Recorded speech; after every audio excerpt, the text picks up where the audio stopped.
자, 우리 오늘 말씀은 여러분들이 성경책을 딱 펴면 지루해하는 몇 가지 장절 중에 하나입니다.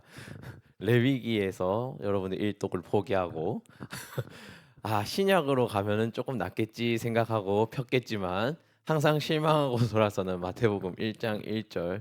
그래서 1장을 채 넘기지 못하고 올해의 목표 일독을 다시 한번 내려놓게 되는 악마의 구절입니다. 성경책을 보고 악마의 구절이라고 하니까 좀 이상한데 하여튼 여러분들에게 시험을 주는 굉장히 그런 구절입니다. 이걸 왜 읽어야 되지라고 생각이 드는 사람들도 있을 테지만 우리가 오늘 말씀을 잘 들어보면 이 구절조차도 우리에게 얼마나 큰 은혜를 주는지 이제 알 수 있을 겁니다. 여러분들 인스타 같은 것들을 많이 할 겁니다. 그죠? 인스타 같은 것들을 많이 하면 여러분들에게 팔로우를 거는 사람이 있을 것이고 여러분들이 팔로우를 하는 사람이 있을 것이고 그렇게 이제 연결되어 가는 것들을 우리가 SNS에서 경험하게 됩니다. 우리가 생전 알지 못하는 사람들과 연결되는 경험을 하게 됩니다. 근데 이 SNS에서 자기의 연결고리들을 이제 다 살펴보면 그 좀 유명한 인플루언서 혹은 좀 유명한 사람들이 같이 마팔이 돼 있거나 이러면은 굉장히 좋겠죠. 여러분들이 좋아하는 어떤 연예인들이나 이상향들이 자기와 함께 마팔이 돼 있으면 여러분들 굉장히 기뻐할 겁니다. 그죠? 여러분들에게 이제 인스타그램이 있었다면 전도사님이 딱 여러분들까지 있었을 때 벌써 웃지 마. 나 아직 아무 말도 안 했는데 좀 비웃잖아. 그죠? 전도사님 세대에는 싸이월드라는 게 있었습니다. 그래, 이럴 줄 알았어. 와, 이 고인물 무서워하는 듯한 그 눈빛이 나올 줄 알았지. 하지만 그 싸이월드를 보면은 파도 타기라는 기능이 있었어요. 여러분들 벌써 생소하죠? 파도 타기라는 기능이 있었는데 나와 이웃이 된 사람들과 이제 건너 이제 알아지는 그런 기능이었어요. 그러니까 SNS를 보면 우리가 조금만 시간을 들이면 내가 몰랐던 사람들, 내가 좋아하는 사람들, 내가 아끼는 사람들과 연결을 많이 만들 수 있다라는 거예요. 여러분들 시대에 인스타그램이 있었고 제 시대에 싸이월드가 있었다면 예수님 시대는 족보가 그런 역할을 했다는 거예요. 그래서 예수님 시대의 족보라고 하면은 그냥 내가 어디 출신이야 이런 걸 얘기하는 게 아니라 단순히 내가 누구한테서 태어났어 이걸 얘기하는 게 아니고 내 가문이 이렇게 대단한 사람들이 연결돼 있는 거야. 이걸 보여주는 거예요. 여러분들이 인스타그램 보여주면서 나 누구랑 마팔돼 있어라고 하면서 내 인맥을 이야기할 수 있듯이 예수님 시대의 족보라고 하는 것이 나는 누구에게 연결된 사람이야를 증명해주는 수단이었다는 거예요. 그래서 이 예수님 시대에는 족보라는 게 가장 중요했었어요. 뭐 우리도 할머니 할아버지들 보면 우리가 누구 가문인데 이런 게 있었잖아요. 그런 게 있었다는 거예요. 근데 만약에 족보를 누구한테 보여준다라고 하면 있잖아요. 보여준다라고 하면 여러분들이 인스타그램에 등록되어 있는 사람 누군가를 누군가에게 보여준다라고 하면 여러분들은 누굴 제일 먼저 보여줄까요? 그래도 조금 내세울 수 있는 사람, 그죠? 여러분들이 이름만 대면은 누구라고 알 수 있는 사람들, 이런 사람들을 내세우지 않을까라는 거예요. 근데 오늘 예수님 족보를 보면 이상해요. 내가 기대했던 사람들이 등장하지 않는다라는 거예요. 오늘 예수님의 족보를 살짝 보면은 예수님의 족보에서 내세울 수 있는 사람이 딱 한 사람밖에 등장하지 않아요. 다윗 왕. 다윗이라고 하는 왕이 있었다. 내 족보에. 이거 말고는 사실은 내세울 게 없었어요. 왜냐하면은 우리가 이렇게 찬찬히 한번 예수님의 그 족보를 한번 보겠습니다. 생각보다 파격적인 인물들이 많이 나와요. 첫 번째 마태복음 1장 3절에는 유다는 다말에게서 베레스와 세라를 낳았다 했는데 이 다말이라고 하는 사람이 누구였을까? 그렇지. 그럴 줄 알았어. 자, 유다는 다말에게서 베레스와 세라라는 유다는 누군지 아는 사람? 난 알아. 내가 대답해 줄게. 자, 유다라고 하는 사람은 아브라함의 아들이 누구였어요? 이삭이었어요. 이삭의 아들이 누구였어요? 야곱이었어요. 이 야곱이 아들을 낳았는데 여러 형제 중에 한 명이 유다라는 사람이었어요. 근데 유다와 함께 이 베레스와 세라를 낳았다는 이 다말은 누구였냐면 유다의 아들과 결혼을 한 며느리였어. 근데 이 사람이 이방 사람이었어. 뭔가 이 족보가 꼬였다는 생각이 벌써 들죠. 그래서 어떻게 보면 성경에서 부정하다 여겨지는 사람 중에 한 사람이었다는 거예요. 이 중에 한 사람이 예수님의 족보에 등장을 합니다. 누구라면 감추고 싶었을 것 같아요. 그죠? 누군가라면 감추고 싶었을 것 같아요. 죄인 혹은 부정한 여인, 이방인. 이렇기 때문에 유대인들의 입장에서는 이 다말이라고 하는 사람이 족보에 있었다면 감추고 싶었을 것 같아요. 근데 예수님 족보에는 이 사람이 드러나 있다라는 거예요. 그리고 마태복음 1장 5절 보면은 살몬은 라합에게서 보아스를 낳았다라고 하는데, 이 라합이라고 하는 사람도 성경에서는 기생 혹은 부정한 여인으로 등장을 합니다. 왜 예수님의 족보에는 이런 사람들이 등장해야 했을까? 왜 그 당시 알아주지 않았던 여인들, 이방인들, 또 어떻게 보면은 성경에서 죄인이라고 할 만한 사람들이 등장했을까? 여호수아 2장 11절에 보면은 이 라합이라고 하는 사람이 어떤 역할을 했는지 이제 알 수 있습니다. 여호수아에는 라합이라고 하는 사람이 등장을 하는데, 여호수아가 이제 가나안 땅을 정복하는 과정에서 정탐꾼을 보내게 됩니다. 정탐꾼을 보냈는데 이 정탐꾼들이 들어가서 이 성을 공략하려고 이제 하다 보니까 누군가의 도움이 필요했던 거죠. 근데 이때 기생 라합이라고 하는 사람이 찾아와서 만나게 됩니다. 그리고 이 기생 라합에게 조건을 겁니다. 너희가 오늘 이 성을 무사히 빠져나갈 수 있도록 도와준다면 내가 너희 집은 건드리지 않겠다. 그리고 이 여호수아의 정탐꾼들을 도와준 사람이 라합입니다. 그리고 이 라합은 이 사건으로 말미암아 구원의 족보에 같이 들어갈 수 있게 되는 기회를 얻게 됩니다. 왜 예수님의 족보에 죄인들이 등장했을까? 사실은 예수님이 우리가 함께 이 땅에 살아가면서 해야 했을 사역과 굉장히 맞닿아 있는 부분이 있습니다.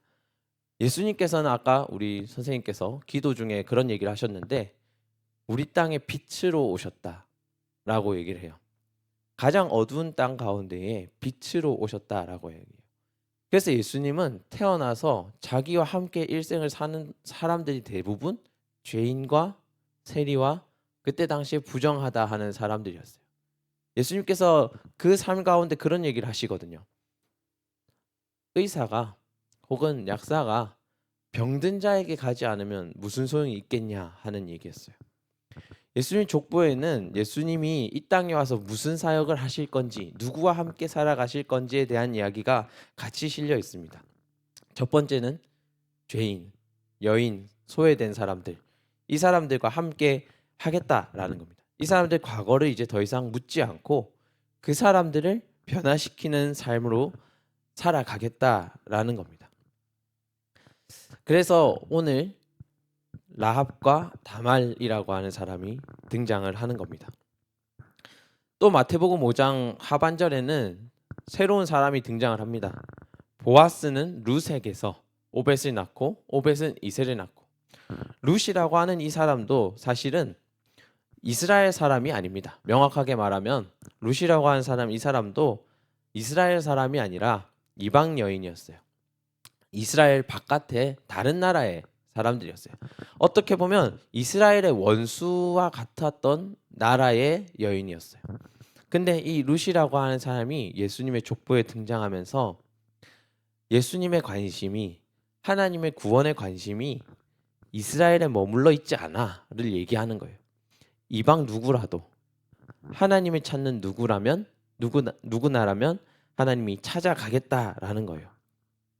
룻기에는 룻이 이 회심을 하게 된 경험이 나오게 됩니다. 룻이 이르되 내게 어머니를 떠나며 어머니를 따르지 말고 돌아가라 강건하지 마옵소서.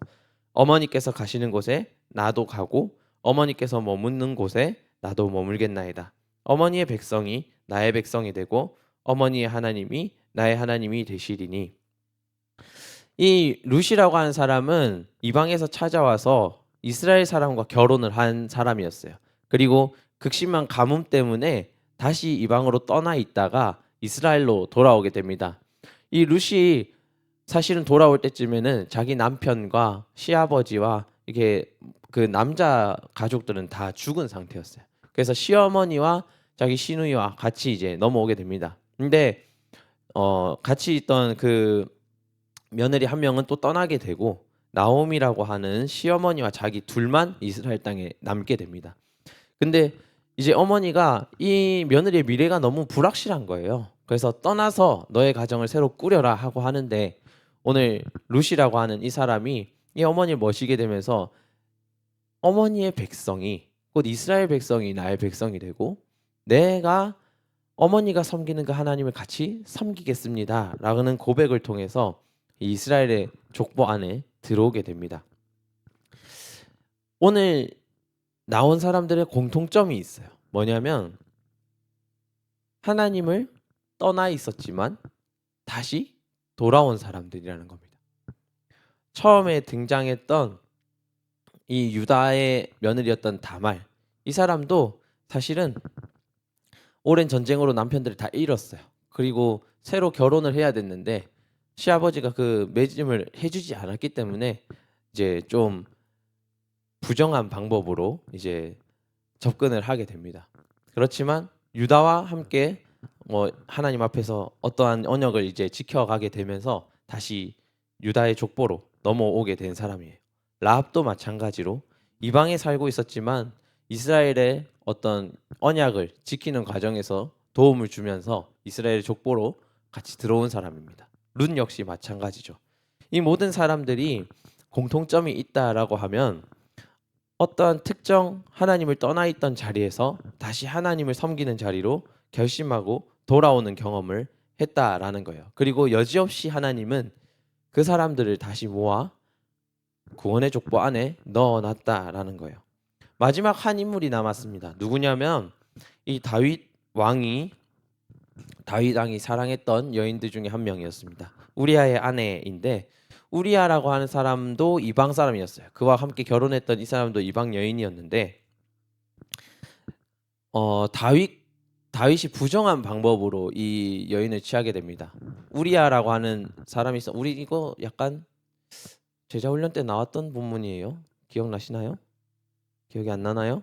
자, 우리 다윗이 이제 전쟁을 일으키게 됩니다. 전쟁을 일으키게 돼서 사람들이 다 빠져나가 있는 상태였고 본인 혼자 이제 왕궁에 남아서 이제 산책을 하고 있었어요.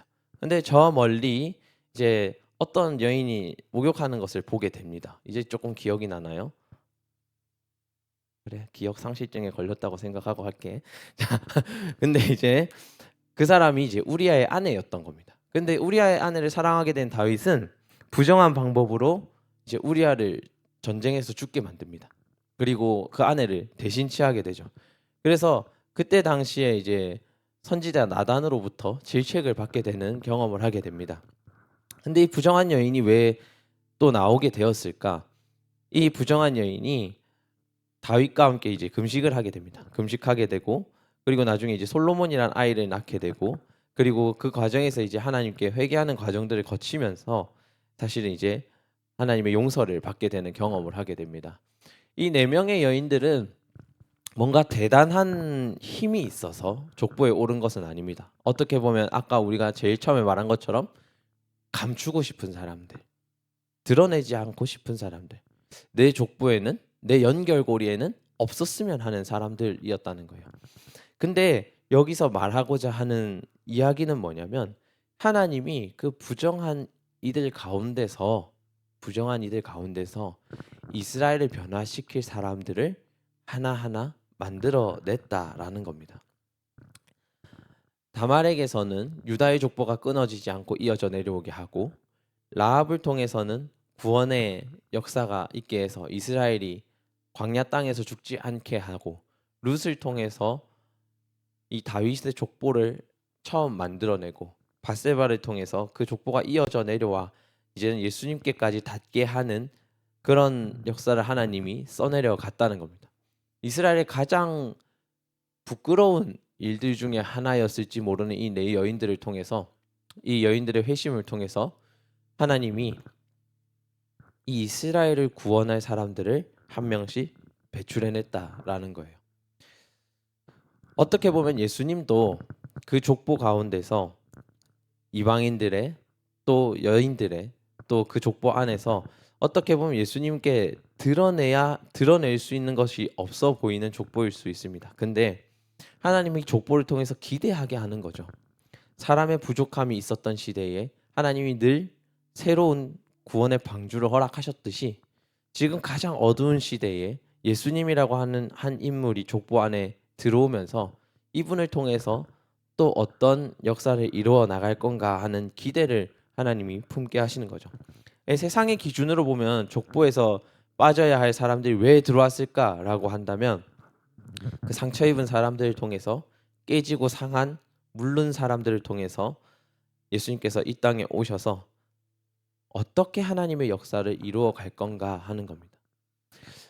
하나님은 참 독특한 방법으로 세상의 역사를 바꿔 가시는데 어떤 방법이냐면 가장 자격 없는 사람, 가장 어떻게 보면 상한 사람, 누군가 세워서 사용하지 않을 것 같은 사람들로 하나님 역사를 바꿔오는 그런 과정들을 해오셨어요. 이스라엘을 택하신 이유를 하나님 설명하실 때 이스라엘을 왜 택하셔서 하나님의 일꾼으로 삼으셨는가 물어보면 이스라엘이 가장 작고 보잘것없고 힘이 없기 때문이라고 얘기를 하세요. 그 힘없는 사람들이 무언가를 이루어낸다면 하나님의 역사일 것이다 라고 얘기하는 거예요. 하나님 가장 어두운 부분들을 우리에게 사용하셔서 가장 빛된 곳에 사용하시는 겁니다. 그래서 예수님의 족보 자체는 그걸 반증해 주는 거예요. 가장 힘이 없을 것 같은 가문을 이용해서 가장 인정받지 못할 것 같은 사람들을 통해서 가장 거룩한 일을 하겠다라는 하나님의 의지가 여 안에 있는 겁니다. 오늘부터 대림절이 시작됩니다. 대림절 기간은 성탄절을 기다리면서 보내는 기간을 말하는 거예요. 성탄절을 마음을 다해서 기다리는 기간을 말하는데 총 4주 정도 됩니다. 한 주 한 주 여러 가지 의미를 이제 가지고 지켜나가는데 대림절 첫 번째 주일의 의미는 뭐냐면 회개예요, 여러분. 대림절 첫 번째 기간에 우리가 지키면서 살아야 하는 마음의 가짐은 회개입니다. 우리의 가장 어두운 부분을 하나님께 드리고 마주하고 도망치지 않는 거예요. 내 가장 비겁한 부분을 하나님께 내놓고 그 부분을 고백하는 거예요. 그것을 통해서 나의 부족함으로 나의 연약함으로 하나님이 위대한 일을 하시기를 기대하고 소망하는 겁니다. 하나님은 언제나 완벽한 사람을 사용하실까? 그렇지 않습니다. 하나님이 내 부끄러운 과거들을 아시면 나를 멀리하지 않으실까? 그렇지 않습니다. 하나님의 가장 근본적인 성경에서의 요구는 너의 부족함, 부끄러움, 연약함을 가지고 나오라는 겁니다. 그럴 때 하나님이 사용하신다라는 겁니다. 하나님은 우리를 사용하신다라고 얘기를 하는 겁니다. 중요한 것은 그 믿음의 고백인 것 같아요. 우리가 하나님을 만나러 갈 수 없는 존재라는 걸 인지했지만 그럼에도 불구하고 그것을 바꿔내실 하나님을 기대하고 가는 거예요. 하나님은 가장 어두운 중에 밝은 빛을 보여주시는 사람입니다. 그래서 우리가 하나님을 쫓아갈 때에 우리가 가장 좌절되고 어두운 부분이 있더라도 그 하나님의 빛을 기대하고 나아갈 수 있는 거죠. 그래서 우리가 복음의 계보 안에 우리도 들어갈 수 있는 겁니다. 바울은 그런 말을 합니다. 뭐냐면 원래 우리에게 자격이 주어지지 않았는데 하나님이 그의 나라로 우리를 옮기셨다라고 표현을 해요. 죄된 자리에서 사망의 나라로 갈 우리를 하나님의 나라로 그 위치를 옮기셨다. 이렇게 얘기를 해요. 우리의 회개의 과정은 그런 겁니다. 그냥 단순히 우리의 부족하고 연약한 모습 그대로를 가지고 하나님 일을 감당해 나가는 것이 아니라 우리가 그것을 하나님께 가지고 나가면 하나님이 부족한 자리, 연약한 자리, 아무것도 없어 보이는 자리에서 하나님의 나라로 우리의 위치를 바꾸는 거예요. 하나님의 자녀라고 하는 자리로 우리 위치를 바꾸는 거예요.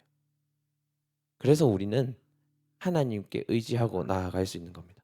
대림절은 단순히 크리스마스라고 하는 축제를 기다리는 기간이 아니라 그 부족한 부분을 변화시켜가는 하나님을 발견하는 그런 자리입니다. 그래서 이번 한 주간 여러분들이 살아가실 때에 회개라고 하는 단어를 꼭 마음에 가지시고, 우리 안에 있던 부끄러운 부분이 있다면, 연약한 부분이 있다면 하나님과 공유하시고 열어놓으시고 그것들을 해결해 가시고, 그것들을 통해서 여러분들을 사용하실 하나님을 기대하면서 나아가셨으면 좋겠습니다. 우리 시간 결단 찬양하면서 나아가겠습니다. 오늘 결단 찬양은 예수 우리들의 밝은 빛입니다. 가사 그대로의 고백이 여러분들 오늘 한 주의 고백일 것 같아요.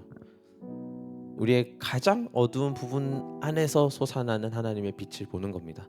그리고 그분이 주시는 그 은혜와 긍휼로 내가 변화되어 가는 걸 느끼는 겁니다. 그렇게 이번 한 주는 오시는 예수님을 기대하는 겁니다. 예수님이 이 땅에 오신 이유 가장 명확합니다. 우리에게 생명의 빛을 주시고자 하는 거예요. 우리가 우리 힘으로 해결할 수 없는, 우리의 가장 부끄러운, 작은, 또 다른 사람한테서 감추고 싶은 무언가를 드러내시고 바꿔가는 걸 보여주고자 하시는 거예요. 우리의 연약한 부분을 드러낸다는 건 굉장히 두려운 겁니다, 여러분.